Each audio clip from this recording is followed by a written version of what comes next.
ভালোবাসি, অন্তত চোখের দেখাটা একটু দেখি, তাদের জন্য একটু মন দিয়ে শুনবেন।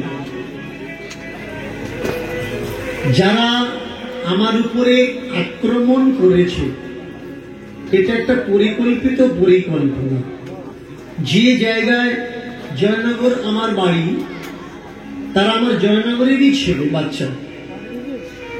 তাদের যদি সত্যি আমার কোনো আক্রমণ করার, আমরা কেউ পথ হারাবো না, আমরা পথ খুঁজে পাবো, জীবনের দশা হবে সুন্দর। আকাশের তারা,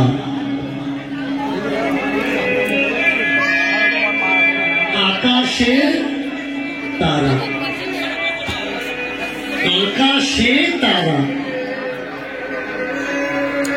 আকাশে তারা।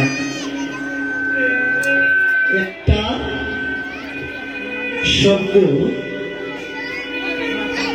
ভিন্ন ভাবে ভিন্ন জায়গায় থামলে তার প্রত্যয় উত্তর আলাদা আলাদা হয়। শব্দ একটা, কিন্তু শুধুমাত্র থামার কারণে অর্থ ভিন্ন হয়ে যায়। আজকের কীর্তনের প্রারম্ভে একটু জানিয়ে রাখি, আমি প্রথম থেকেই বলে আসছিলাম, আর এই কথাগুলো আমার এখনো বলা লাগছে, যে সমস্যা হতে হতে আজকে আমাদের ভিতরে একেবারে টুটি সমান সমস্যাতে আমরা দাঁড়িয়ে। সমস্যা আমাদের কমছে না, সমস্যা যত কমানোর চেষ্টা করছি, সমস্যা আরো বেড়ে চলেছে। আমাদের কাছে পথ আছে, পথ দেখানোর জন্য তারা আছে, তবুও সমস্যা। এই সমস্যার জন্য দায়ী কারা? এই সমস্যার জন্য দায়ী আমরা নিজের। যদি কারণ সংসারে অভাব আসে, আমাদের পুরাকাল আর বর্তমানে একটা প্রবাদ আছে যে কপালের দোষে নাকি সংসারে অভাব আসে,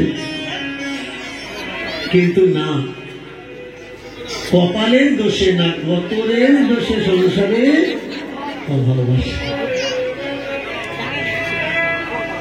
তুমি খাটবে না, কপালের দিকে আঙুল দেখাবে হবে না। অভাব তোমার সংসারে, তুমি পরিশ্রম করো, তোমার সংসারে অভাব থাকবে না।